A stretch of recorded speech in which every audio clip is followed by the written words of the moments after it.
Hello friends, this is Manish and you are welcome to my YouTube channel study with Manish Pandey. दोस्तों, आज के इस video में हम एडमंड स्पेंसर के द्वारा लिखी गई एमोरेटी का सोनेट नंबर 34 पढ़ेंगे। एडमंड स्पेंसर का जन्म 1552 ईस्वी में लंदन में हुआ था। उनको कहा जाता है कि he is called the child of the renaissance and the reformation. उनके बारे में यह भी कहा जाता है कि हिस्ट्री ऑफ इंग्लिश पोएट्री में वैसा शायद ही कोई दूसरा कवि हुआ है जो अपने युग को, अपने एज को उतना बढ़िया ढंग से रिप्रेजेंट कर पाता है जितना कि एडमंड स्पेंसर कर पाते हैं। एडमंड स्पेंसर की जो कविताएं हैं, मुख्य रूप से जो उनकी प्रसिद्धि है वो the Faerie Queene, Shepherd's Calendar, Epithalamion जो कि एक क्या कहते हैं वेडिंग सॉन्ग है, और एमोरेटी पर आधारित है। एमोरेटी जो कि 89 सोनेट्स का संग्रह है, जो कि कोर्टशिप पर, जो कि लव पर आधारित है। उनका जो कोर्टशिप चल रहा था एलिजाबेथ बॉयल के साथ, उस पर आधारित है। और यद्यपि माना जाता है कि यह 1591 से 1595 के बीच में लिखी गई थी, लेकिन प्रकाशित हुई थी 1595 ईस्वी में। यह जो एमोरेटी कलेक्शन है, सोनेट का कलेक्शन है, यह पेट्रार्क से भी प्रभावित हुआ माना जाता है। लेकिन देयर इज डिफरेंस क्या है कि पेट्रार्क जो थे वो लौरा से प्रभावित होकर के लगभग 300 से ज़्यादा लव सोनेट लिखे थे, इस तरह का सोनेट लिखे थे, और उनको पता नहीं था। यद्यपि वो लौरा को देखे थे गुड फ्राइडे के दिन और उनके प्रेम में कहा जाता है कि पड़ गए थे, लेकिन बाद में उनको पता चला कि Laura is not single, Laura is a married woman, वो शादीशुदा है। लेकिन यहाँ अर्थात एडमंड स्पेंसर के साथ ऐसा नहीं है।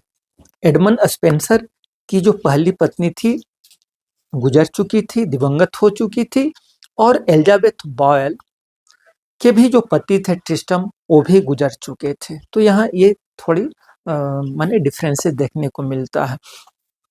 एक तरफ जहाँ हम एडमंड स्पेंसर की जो कविताएं हैं उसमें फिजिकल लव दिखाई पड़ता है, तो दूसरे तरफ हेवेनली लव भी दिखाई पड़ता है। एक तरफ जहाँ वोलुप्चुअसनेस दिखाई पड़ता है तो दूसरे तरफ मोरालिटी भी दिखाई पड़ता है।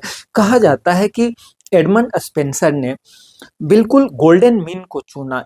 एक तरफ सांसारिकता, दूसरे तरफ क्या कहते हैं ईश्वर के प्रति प्रेम, इन सब चीज के बीच एक जो सबसे गोल्डन मीन कहा जाता है, मध्यम मार्ग कहा जाता है, उसको ये अपनाए थे। तो आइए हम देखते हैं आज का जो सोनेट है, जो सोनेट नंबर 34 है, और जैसा कि मैं बताया यह एडमंड स्पेंसर के सोनेट संग्रह एमोरेटी से लिया गया है। तो इसको हम देखते हैं।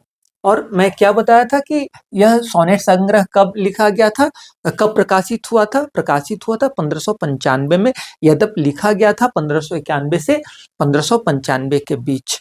तो आइए इसको शुरू करते हैं। आज के समय में समुद्री जहाजों के लिए या जो नाविक होते हैं उनको स्थिति का ज्ञान कराने के लिए, दिशा का ज्ञान कराने के लिए बहुत सारे मॉडर्न साइंटिफिक टूल्स हैं। लेकिन प्राचीन काल में ऐसा नहीं हुआ करता था। प्राचीन काल में जो ग्रह होते थे, जो स्टार्स होते थे, चाहे वो ध्रुव तारा हो या और भी कोई तारा हो, उनके माध्यम से, उनके हेल्प से पता चलता था कि जहाज किस जगह पर है, किस दिशा में जा रही है। यहाँ इस सोनेट में हम देख रहे हैं कि उसी तरह का संदर्भ लिया गया है। जैसा कि कह रहा है कि लाइक एज अ सीप that through the ocean wide मतलब विशाल ओशन में, विशाल महासागर में, जैसे जहाजों को क्या होता था, किसी स्टार के माध्यम से, यानी जो ध्रुव तारा है या अन्य जो तारा है उनके माध्यम से क्या होता था, स्थिति और दिशा का पता चलता था।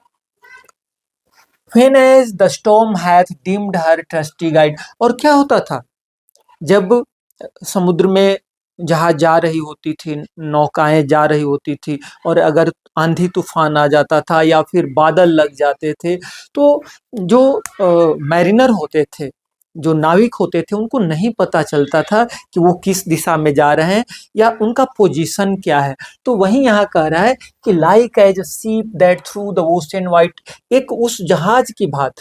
और देख सकते हैं यहाँ इस सोनेट में, चूंकि ये 16वीं शताब्दी का सोनेट है, तो बहुत सारे जो वर्ड्स हैं उसका स्पेलिंग जो है थोड़ा सा डिफरेंट है। आज के समय में LYKE नहीं होता है लाइक, बल्कि LIKE होता है। क्या होता है? LIKE। ठीक उसी तरह से वाइड ना होकर के WIDE वाइड होता है, और गाइड GUIDE गाइड होता है, या इस तरह से और भी कहीं कहीं देखने को मिल सकता है। तो ये जो डिफरेंस ऑफ स्पेलिंग है, वो बहुत पुरानी कविता होने के चलते है, आज से लगभग 500 साल पहले की ये है। हाँ, लगभग 400 से तो ज़्यादा ही हो गया। ठीक है, तो उसके चलते हैं, तो उसको हम लोग नज़रअंदाज करके देखेंगे। या फिर और भी एक आध जगह ऐसा है जहाँ की, जैसे कि यहाँ केयरफुल है, तो इसका अर्थ आज के अर्थ से डिफरेंट है, आएंगे तो इधर बताएंगे। तो कह रहे हैं कि लाइक एज अ सीप, एक सीप की भांति, एक जहाज की तरह, जो कि विशाल ओशन में, विशाल महासागर में किसी स्टार के माध्यम से, स्टार के हेल्प से उसे दिशा का ज्ञान प्राप्त होता है। और वहीं जब आंधी तूफान आ जाता है, स्टॉर्म आ जाता है, तो उसका जो ट्रस्टी गाइड है, विश्वासी दिशा देने वाला है, पथ प्रदर्शक है, वो क्या हो जाता है, वो चूंकि वो जो तारे हैं वो तो बादल में छुप जाते हैं, तो पता नहीं चलता है नाविक को कि वो किस जगह पर है, कहाँ उसको जाना है। तो ठीक उसी तरह की स्थिति यहाँ कवि को महसूस हो रही है। वो उसकी जो प्रेमिका है एलिजाबेथ बावेल है, थोड़ा सा दूरी पर है, दिखाई नहीं दे रही है, तो उनको लगता है कि अब मुझे गाइड कौन करेगा, है ना।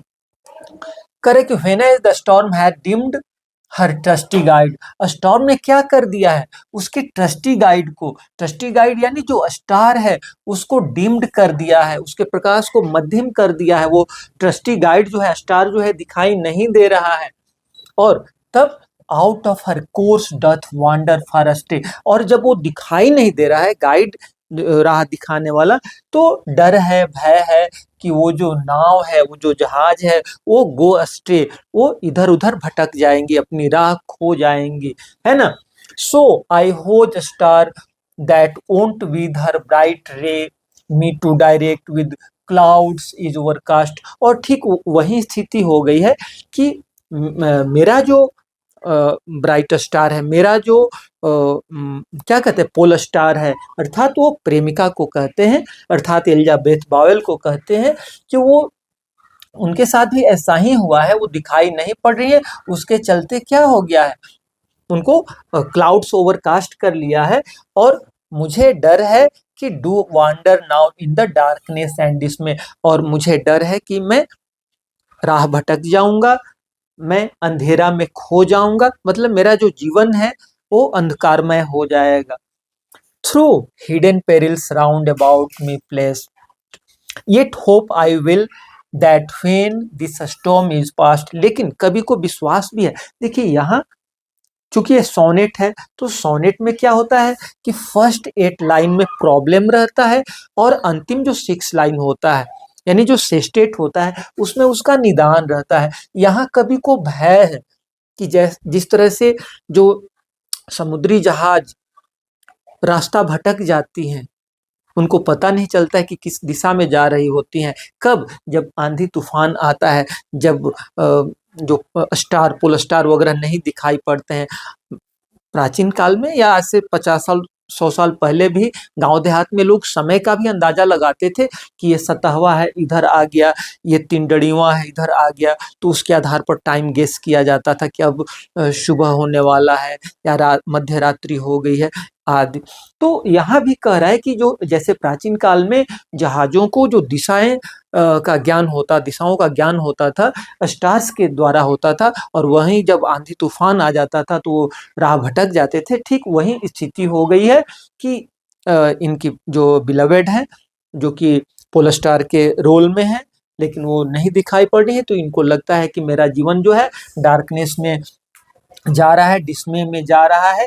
लेकिन कवि को उम्मीद है, जो लास्ट 6 लाइन है, जो सेस्टेट है, उसमें कवि कह रहा है yet hope I will that when this storm is past, कि जब ये स्टॉर्म गुजर जाएगा, जब ये तूफान चला जाएगा, तो मुझे उम्मीद है, मैं आशा करता हूँ, my Helice is the lodestar of my life, कि मेरे जीवन का भी जो ध्रुव तारा है, मेरे जीवन का भी दिशा निर्देश करने वाला जो तारा है, पथ प्रदर्शक है, विल शाइन अगेन, वो दोबारा चमकेगा, पुनः दिखाई पड़ेगा, and look on me at last, और अंततः मुझे दिखाई देगा, हमको राह प्रशस्त करेगा, with lovely light to clear my cloudy grief, और कैसा लाइट से दिखाई पड़ेगा, विद लवली लाइट, बहुत ही प्यारा प्रकाश के साथ दिखाई पड़ेगा, और उसके चलते क्या होगा, क्लियर माई क्लाउडी ग्रीफ,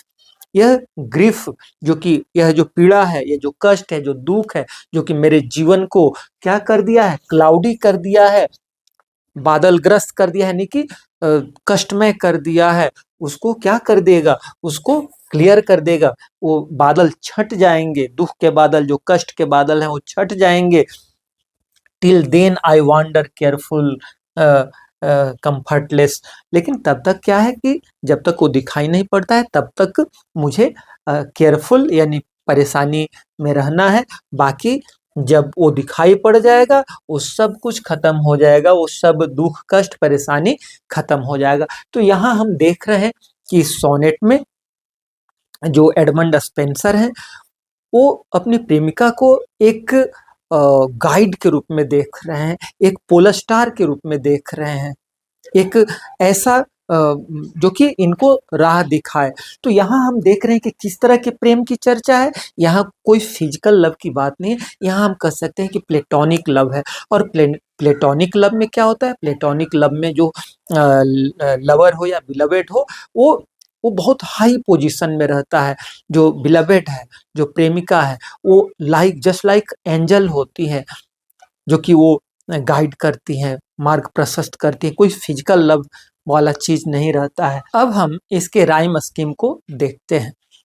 तो पहला शब्द है वाइट, इसको हम ए मान लेते हैं, फिर वे है, इसको बी मान लेते हैं, फिर गाइड, तो फिर ये ए हो जाएगा, फिर वे जैसा ही ये साउंड कर रहा है स्ट्रे, तो ये भी बी हो जाएगा, अर्थात ए बी। इसके बाद फिर है ये रे, तो रे कैसा साउंड कर रहा है, वे जैसा, तो ये हो जाएगा बी। फिर ये है कास्ट, ओवर कास्ट, तो ये हो जाएगा सी। फिर हो जाएगा डिस्मे, हो जाएगा बी। फिर है ये प्लास्ट, तो ये प्लास्ट कैसा राइम कर रहा है, कास्ट जैसा, तो ये हो जाएगा सी। तो ए बी बी सी।